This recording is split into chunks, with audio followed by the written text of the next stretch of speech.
2 Timóteo, capítulo 4, versículos 1 a 5. Hoje vai ser uma grande oportunidade, o defeito aqui da técnica vai abrir espaço para que você use a sua Bíblia de papel ou o seu celular.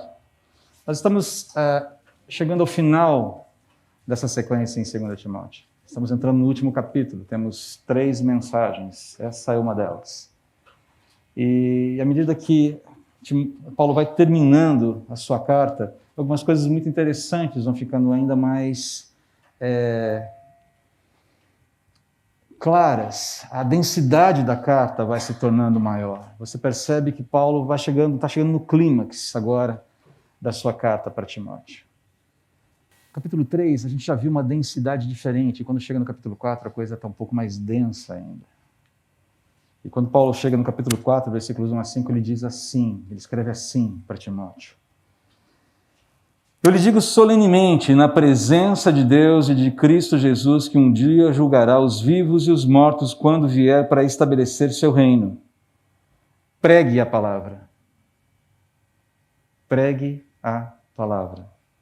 Esteja preparado, quer a ocasião seja favorável, quer não.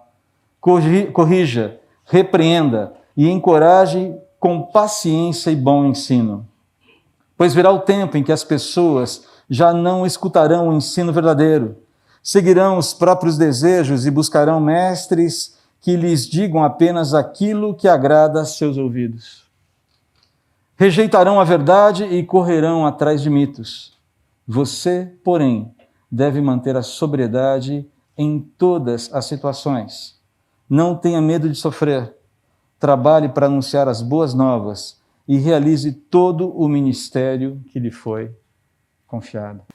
O que uma igreja espiritualmente saudável deve esperar do seu pastor? Essa talvez seja a pergunta que dá tema, ou deve dar tema a essa mensagem. Até aqui nós vínhamos conversando sobre 2 Timóteo com a seguinte perspectiva. Paulo escreve para um jovem pastor.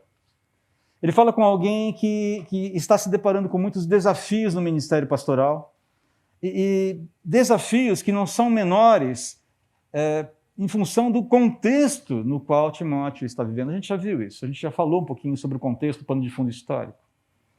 E quando chega nesse momento, Paulo ele quase que sintetiza a sua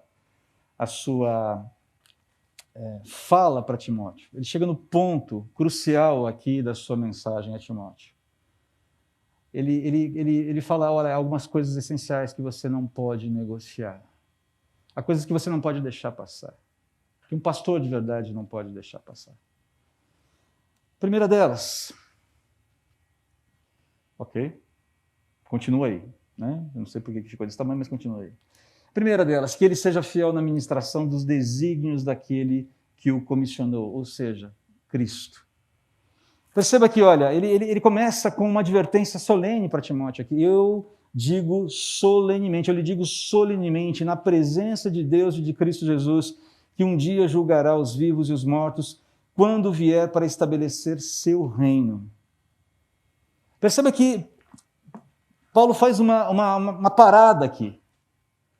Ele chega para Timóteo e diz assim, Timóteo, é o seguinte, eu quero invocar aqui como testemunha o Deus que comissionou você e o Cristo, o Senhor Jesus, aquele que julgará todas as obras de todos os crentes no final, quando estabelecer seu reino. Eu os chamo como testemunha desse momento, dessa advertência, dessa demonstração que eu falo para você. Então perceba que a ideia aqui, essa admoestação, quando ele usa essa palavra solenemente, ele fala, olha, entenda que isso que eu vou te falar agora é muito sério. O desafio, na verdade, a advertência, os imperativos que eu vou te dar agora são muito sérios. Eles são inegociáveis na vida de um pastor. Em qualquer tempo. Mas é isso que uma comunidade, uma igreja saudável, todo pastor deve agir assim. Mas uma comunidade saudável, uma igreja saudável, espiritualmente saudável. É o termômetro, é o dedo no pulso. Ele tem que ser assim. O primeiro ponto que ele coloca aqui, pregue a palavra. A ideia é de anunciar aquilo que foi revelado, anunciar aquilo que é verdadeiro, anunciar aquilo que Deus fala que é verdade. Aquilo que Deus revelou. A proclamação de um pastor deve partir sempre das Escrituras e nunca fora delas. É esse conjunto de informações que Deus nos deu para anunciar para o povo dele e para quem está fora do povo dele a caminho desse povo, a caminho dessa família. Um pastor não tem o direito de falar outra coisa que não seja aquilo que está aqui. E, queridos, desde que o mundo é mundo, as distorções existem, e elas existem também nas pregações, nas manifestações. Existe a ideia de que, se a Bíblia não atende às minhas demandas, eu ressignifico as Escrituras, eu reescrevo as Escrituras, eu atualizo as Escrituras, mas eu não me comprometo com ela, eu não me submeto a ela. É uma resistência que está lá desde o Éden. Pare para pensar. A palavra de Deus para Adão e para Eva, a gente sempre volta nesse exemplo porque ele é fundamental para a gente. Deus dá uma palavra para Adão, faça isso, faça aquilo e outro. E dentre todas essas ordens ele fala uma coisa, não faça isso. Perceba, há uma série de ordens positivas e propositivas de Deus para Adão. Apenas uma negativa. Uma ordem negativa.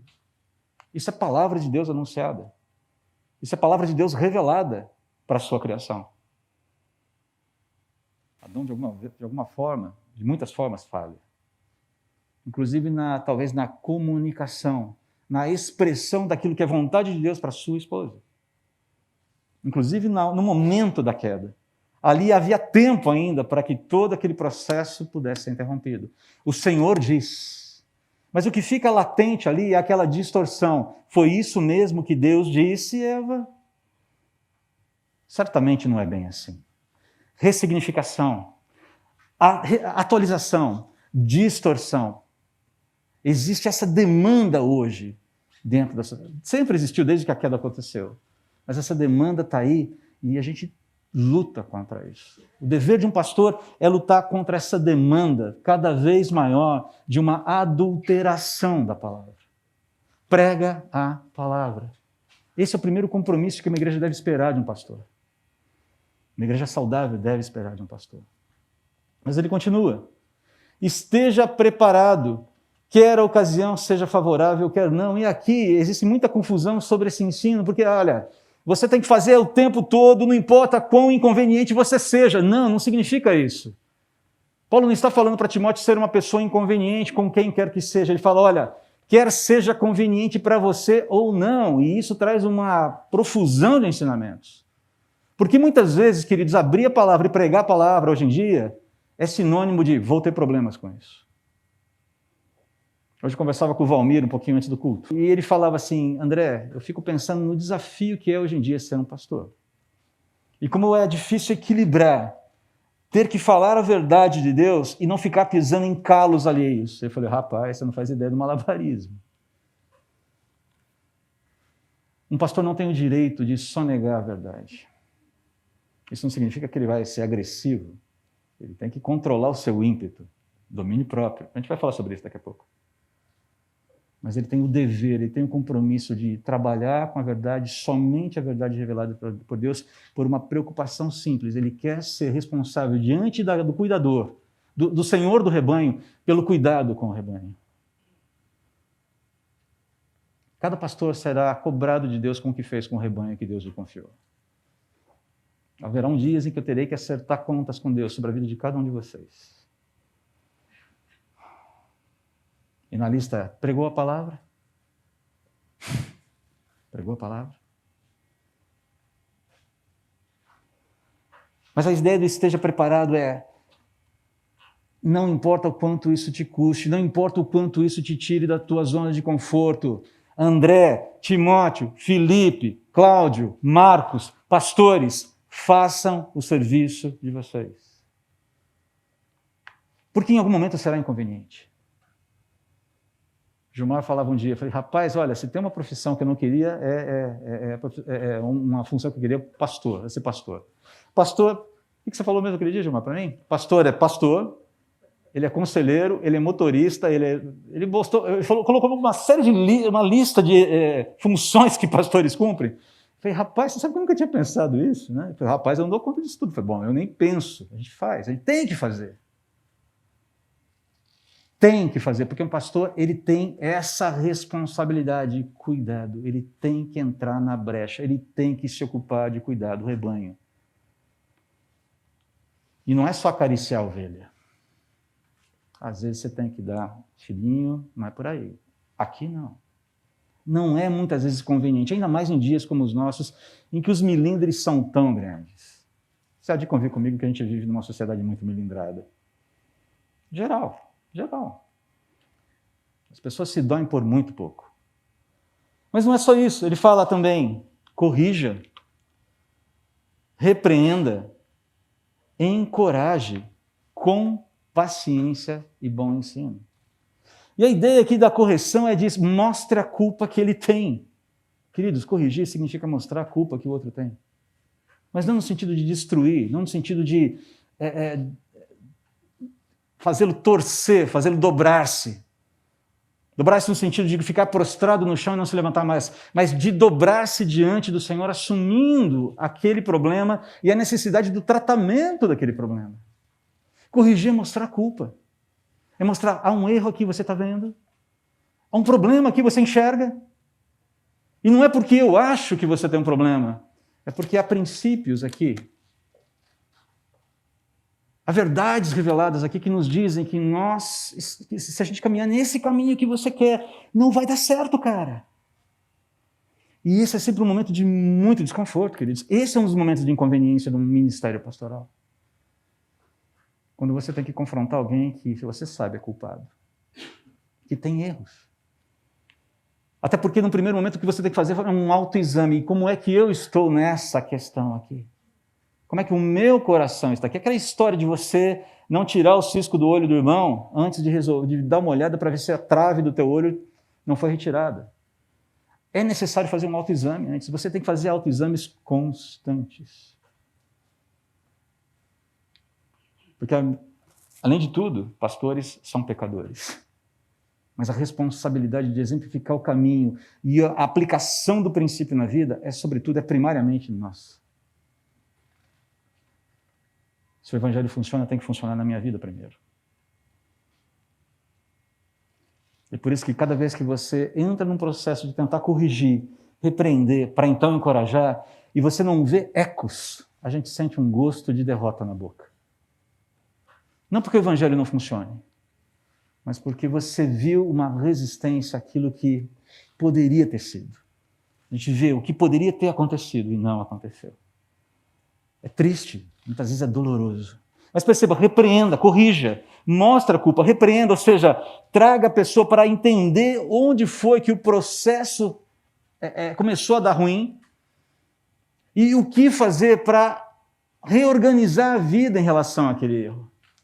Arrependimento, confissão de pecados, retratação, pedido de perdão e encorajamento, porque é muito importante que alguém que perceba onde errou e que está muitas vezes destruído pela noção de que errou, aquele sentimento, cara, por que eu fiz isso? Ele precisa entender e falar, a graça do Senhor te basta. A graça do Senhor basta para aquela pessoa que entendeu onde foi que falhou. E é essencial que um pastor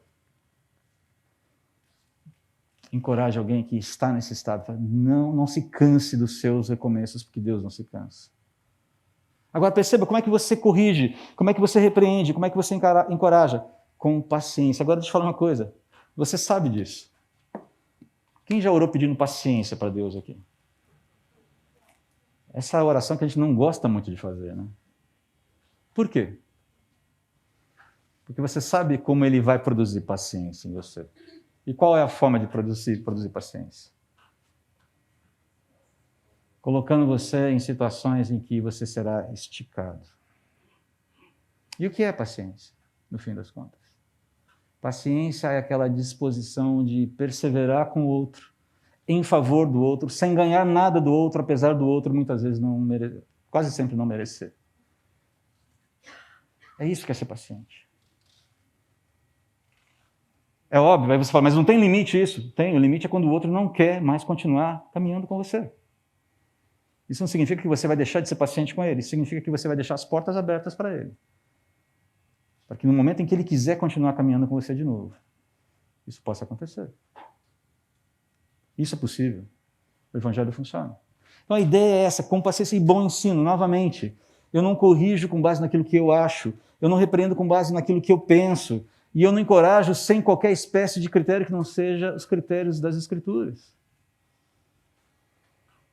O que nós vivemos hoje, invariavelmente, dentro do meio evangélico e da sociedade, as pessoas não gostam de ser corrigidas, elas não gostam de ser repreendidas, e o encorajamento tem que ser dentro daquilo que elas consideram adequado, dentro de uma formatação de amor que é muitas vezes fantasioso. Eu quero ser amado, eu quero um Deus que me ame, mas escuta, e a santidade de Deus, como é que fica nessa história? Como é que fica essa história de você ser santo porque Ele é santo? Porque isso está nas Escrituras também. Sem dúvida, você quer um Deus de amor e você o tem. Ele é tão amoroso que vai querer que você ande com Ele nos termos dele. Porque Ele sabe que é melhor para mim, é melhor para você.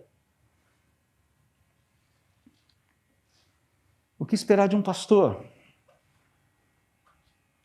O que uma igreja espiritualmente saudável deve esperar de um pastor? Que ele seja fiel na ministração dos desígnios daquele que o comissionou, o próprio Deus, o Senhor Jesus. No anúncio da palavra, do evangelho, na anunciação, da proclamação do evangelho, de que Cristo é a luz desse mundo, que Ele é a salvação dos homens. E conduzir esse rebanho de Deus com todo o cuidado que Ele puder, por meio dos perigos que esse mundo tem. Prega a palavra. Bíblia, fica na palavra. Abra a Bíblia, prega a Bíblia. Anteontem, eu estava num grupo muito querido de novos amigos e alguém mencionou o seguinte, falou assim, sabe, eu achei interessante, né, porque vocês têm um estilo de pregação lá, lá em Moema que é diferente, né? E a pessoa queria dizer com isso, vocês abrem a Bíblia e vocês pregam a Bíblia. Achei interessante essa percepção. As pessoas estão notando isso. Amém por isso. Mérito do Senhor Jesus. Mas não é só isso. Paulo fala, por que a gente tem que ter esse cuidado? Pregar a palavra, estar preparado, corrigir, repreender, encorajar com paciência e bom ensino. Porque vai ter um tempo, e esse tempo, eu creio, já chegou, e se você tem alguma dúvida sobre isso, ouça a pregação do pastor Cláudio Duarte, logo no início do capítulo 3 de 2 Timóteo. Ele fala exatamente isso.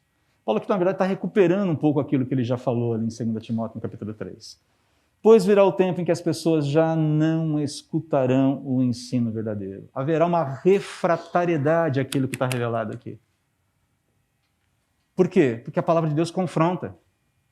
Porque a palavra de Deus lança luz em áreas da minha vida que eu não quero ver e, eventualmente, não quero tratar. E ele não está falando só de gente de fora do círculo cristão. Ele está falando de gente que está andando, diz que está andando com Jesus. Haverá um momento em que as pessoas não querão ser confrontadas com a verdade. E é por isso que você tem muitas vezes esses movimentos de afastamento da comunhão. Não que todo afastamento de comunhão seja fruto disso. Mas sempre que você tem essa dificuldade de lidar com a verdade na nossa vida, as pessoas se afastam. Porque a luz incomoda. Ela lança, ela deixa claro o que está ali e o que precisa ser feito. E muitas vezes a resistência no coração é muito grande. Ele falou, olha, haverá um tempo em que as pessoas não escutarão isso no verdadeiro. Olha, agora, não fica disso, não fica numa neutralidade. Ao contrário, o ao contrário não está aqui, mas é uma contraposição. Ele fala, seguirão os próprios desejos e buscarão mestres que lhes digam apenas aquilo que agrada a seus ouvidos. Ora, por favor, a gente está cansado de ver isso aqui dentro da sociedade. É a teologia da prosperidade, são as promessas de curas milagrosas que muitas vezes não se efetivam. Não é que as curas milagrosas não possam acontecer. Fala-se muito sobre Deus, fala-se muito sobre o poder de Deus, fala-se muito de andar com Deus e ser vitorioso em Deus, mas pouco se fala com identificar-se com os sofrimentos de Cristo. Esse é o verdadeiro evangelho. O que significa, no fim das contas, ser vitorioso em Deus? Diz para mim. Alguém pode me explicar isso?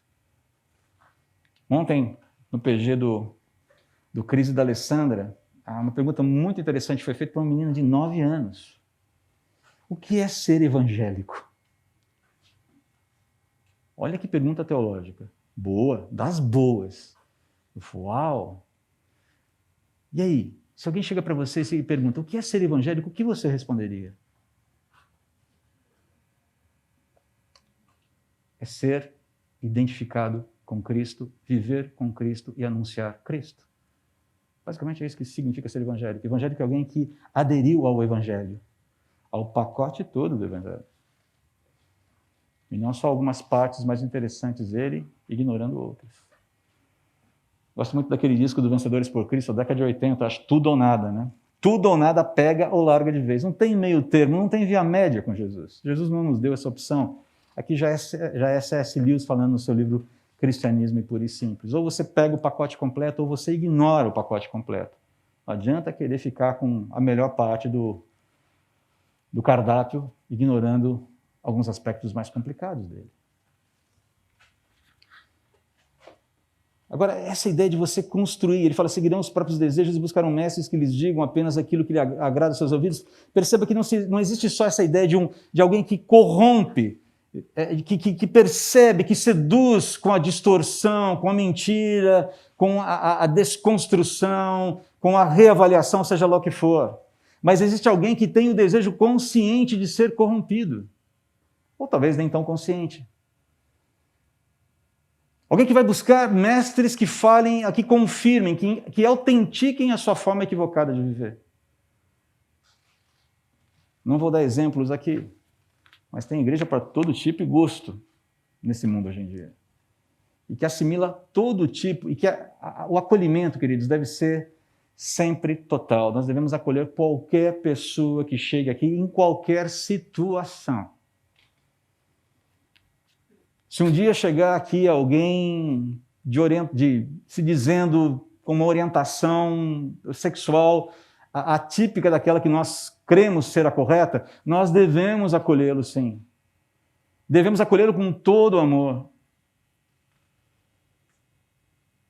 Devemos acolher alguém que tem uma orientação política diferente da nossa, com todo amor.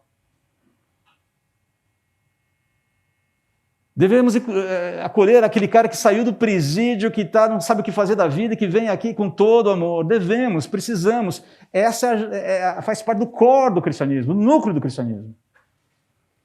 Mas nós não devemos jamais ser coniventes com aquilo que a palavra de Deus. Ok, querido, Deus ama você, mas há questões que precisam de tratamento na sua vida. Temos que andar com a pessoa, entender a sua história, claro. Não é simplesmente chegar com uma série de regras, você tem que mudar aqui, aqui, aqui, aqui. Não, mas à medida que vamos conhecendo, à medida que os relacionamentos vão sendo firmados, e vamos entendendo o que está de errado na minha vida e na vida do outro, um desafia o outro a partir daquilo que a palavra de Deus fala. Já falei aqui, e tem sido uma alegria para mim andar com alguns jovens casais aqui na igreja. O Gustavo Brito está aqui, estou vendo o Edu e a Dani ali, a Cris e Giana, os Marcatos também, Felipe e Rayana, e até mesmo, acreditem, se quiser, tomem posse da bênção, irmãos, David e Bia. O único casal não casado do grupo, mas já está participando. Vamos ter que começar cedo esse negócio. E ali o que a gente percebe nas nossas conversas, a partir daquilo que os princípios de Deus vai revelando, é o quanto Deus precisa retrabalhar nós homens, a nossa masculinidade. Quantas coisas que nós já compartilhamos, que são desafios nossos. Quantas coisas que as nossas esposas já compartilharam, que são desafios seus. E como Deus tem feito esse grupo crescer, onde cada um, cara, eu me identifico com a sua luta, eu me identifico com o seu problema. O princípio é esse, vamos andar junto, vamos resolver essa questão diante de Deus juntos. Vamos nos fortalecer. O evangelho funciona. Mas eu preciso sempre entender que, talvez uma das coisas mais interessantes do evangelho é a gente entender que nós não precisamos andar sozinhos. Não devemos andar sozinhos. Que a minha luta é muito parecida com a luta do meu irmão.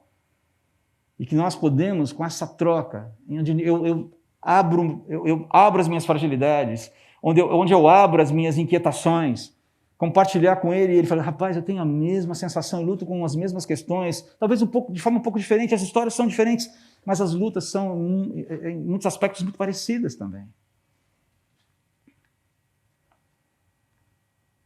A esperança. Mas a esperança do quê para quê? Quando nós falamos de esperança, nós estamos falando do quê? Esperança o que significa ter esperança?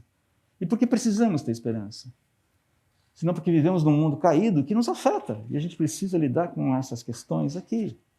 Mas perceba o que Paulo está falando. Olha, essa turma vai rejeitar a verdade, vai correr atrás de mitos, vai correr atrás de fantasias, isso aqui começa a ser desnecessário para eles. Então, você muitas vezes vai misturar, inclusive, você vai fazer um caldo insosso de teologia, misturando aquilo que é palavra revelada com modismo A, modismo B, modismo C, teologia achincalhada X, Y, Z. Você constrói o seu combo espiritual, onde tem um pouquinho de Bíblia, onde tem um pouquinho de revelação de Deus, mas já está adulterado, já era, já foi. Deus não dá muito espaço para a gente abrir espaço na nossa vida. Aliás, ele não dá espaço algum para a gente abrir espaço para nada que não venha da boca dele. É isso que o pastor tem que pregar. E ele tem que ter consciência que essa dinâmica, aquilo que a gente acabou de falar agora, ela tem que estar presente porque há um tempo, e esse tempo já chegou, em que a verdade vai ser odiada ainda mais. Mas essa necessidade de ter o coração preenchido é tão grande, afinal de contas, o ser humano é um ser religioso. Ele foi criado assim. Ele tem um altar no coração que precisa ser suprido. E ele vai ter que colocar alguma coisa lá. E essa coisa vai ser a representação dos seus mais profundos afetos que ainda não foram tratados e redimidos pelo poder do Evangelho. Ele falou, luta com isso, cara. Tenha em mente que isso vai acontecer. E muitas vezes vai estar presente dentro da igreja. A gente tem que saber, tem que ter paciência. Com paciência e bom ensino e boa doutrina, caminhar para educar o povo de Deus no caminho de Deus. Mas em segundo lugar, acabei não falando aqui, mas aqui é a síntese do problema, né?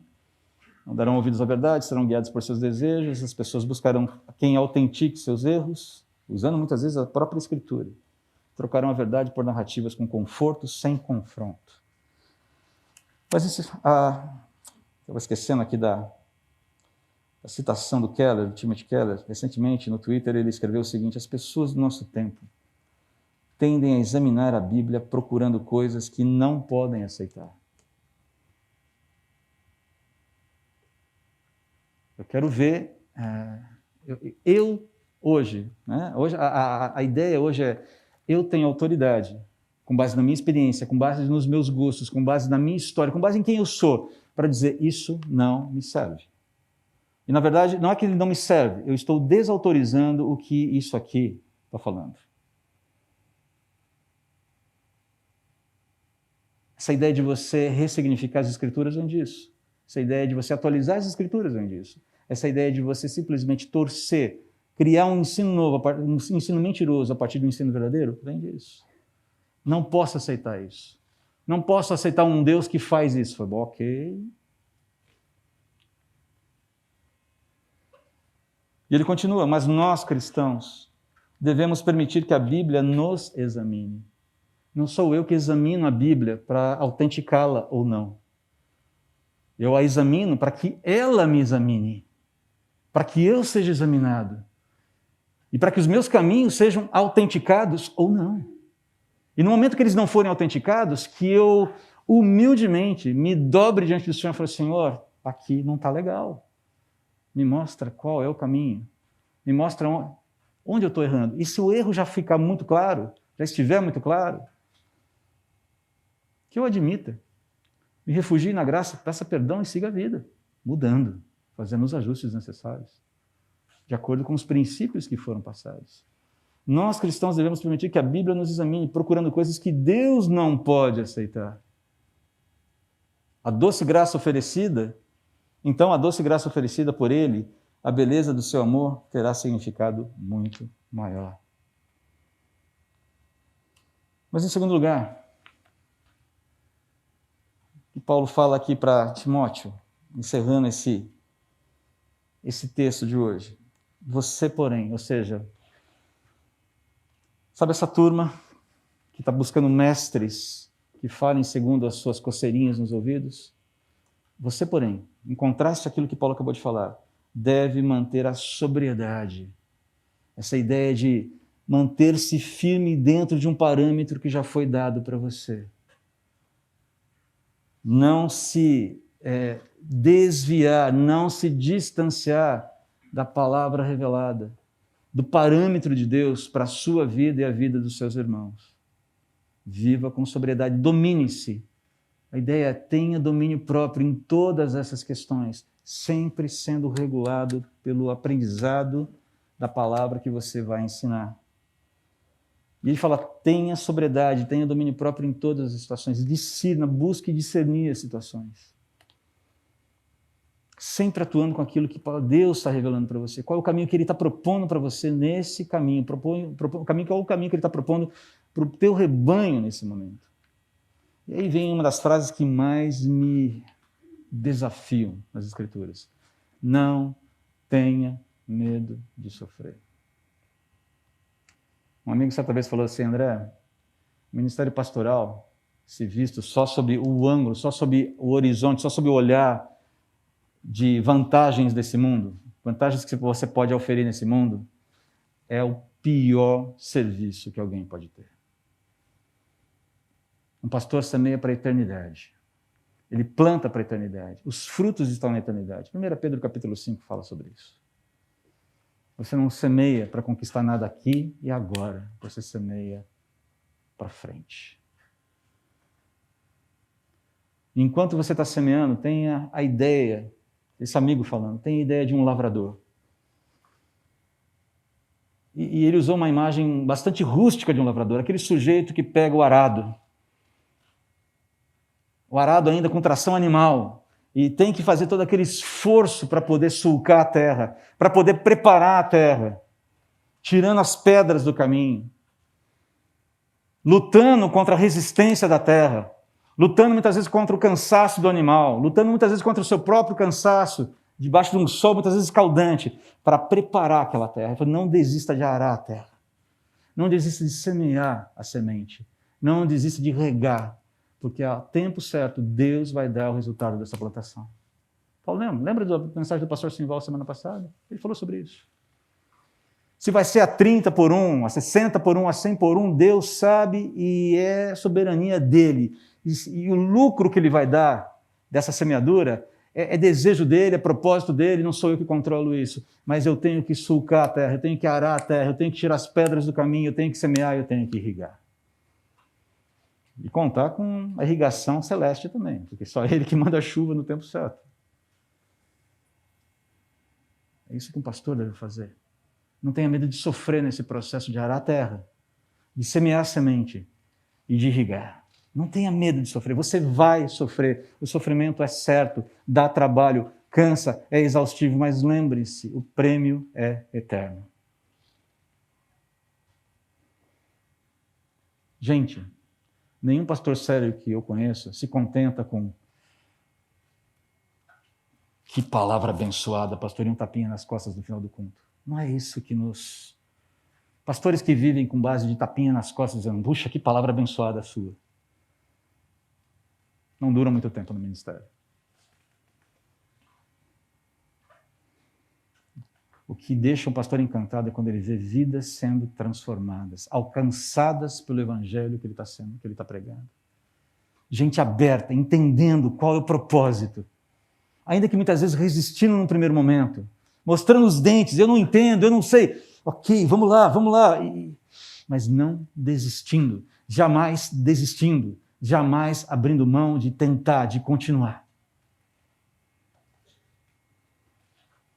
É isso que torna o coração do pastor, que traz alegria, que traz alento. E ele fala, a palavra final de Paulo para Timóteo, trabalhe, opere, gaste a sua vida, basicamente é essa a ideia, gaste a sua vida para anunciar as boas novas, o evangelho, e realize, ou seja, cumpra todo o ministério que lhe foi confiado. Timóteo, você foi chamado, você foi comissionado. Você tem uma missão. Vá até o final com ela. Vá até o final com ela. Vale lembrar que Timóteo está vivendo debaixo de uma situação, de um cenário muito perigoso, em que o medo era uma constante, ou poderia se tornar uma constante, onde a própria resistência social era muito grande e oprimia, onde a própria resistência do rebanho também talvez estivesse causando problemas. Ele fala, cumpra o seu ministério. Vá até o final com ele. É isso que uma igreja deve ter esperado do seu pastor. Que ele cumpra cabalmente o seu ministério. Até o dia que Deus falar, ok, agora você vai para outro canto, aqui você já fez o que tinha que fazer, aqui você já cumpriu a sua função, ou até que Deus nos leve para si. Mas ele está falando aqui do ministério, o viver, o chamado ministerial como um todo. Não importa onde você esteja, o que você esteja fazendo. Essa é a questão aqui. Queridos, o que esperar de um pastor? O que essa Moema espera dos seus pastores?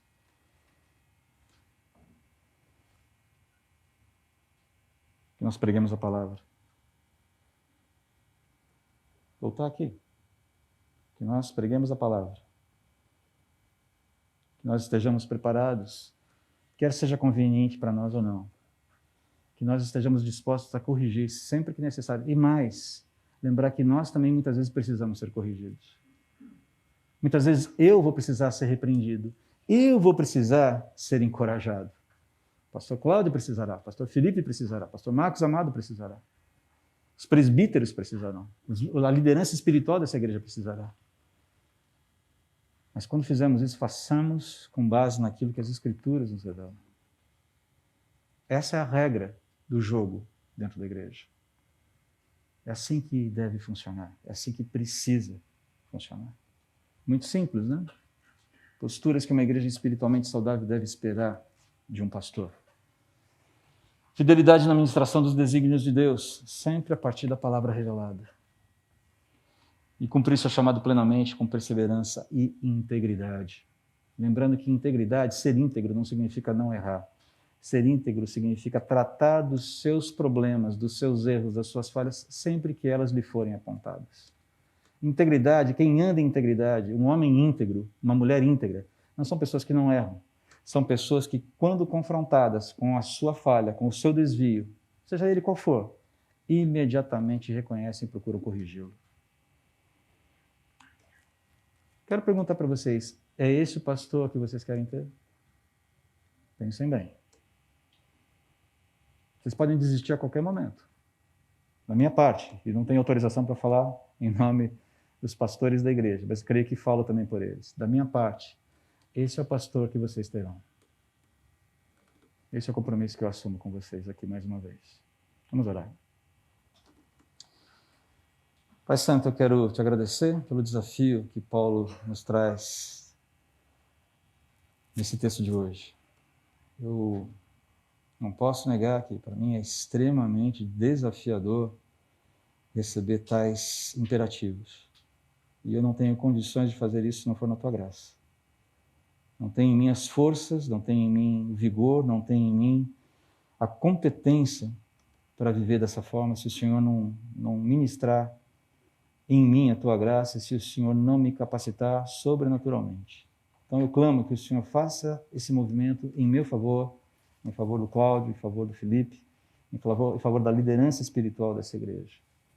Nós não podemos ser esses homens, ter esse perfil que Paulo apresenta aqui, se não for pelo poder do Senhor. Tenha misericórdia de nós, Pai. Queremos ser uma igreja séria, queremos ser uma igreja verdadeira que anda com o Senhor, queremos ser luzeiros nesse mundo. Para isso, o nosso compromisso deve ser esse, pelo menos da nossa parte. Pregar a palavra, estar disponível, quer seja conveniente ou não, corrigir, repreender e encorajar com toda a paciência e boa doutrina. Que o Senhor nos habilite nessa ação, nessa missão. Em nome de Jesus. Amém.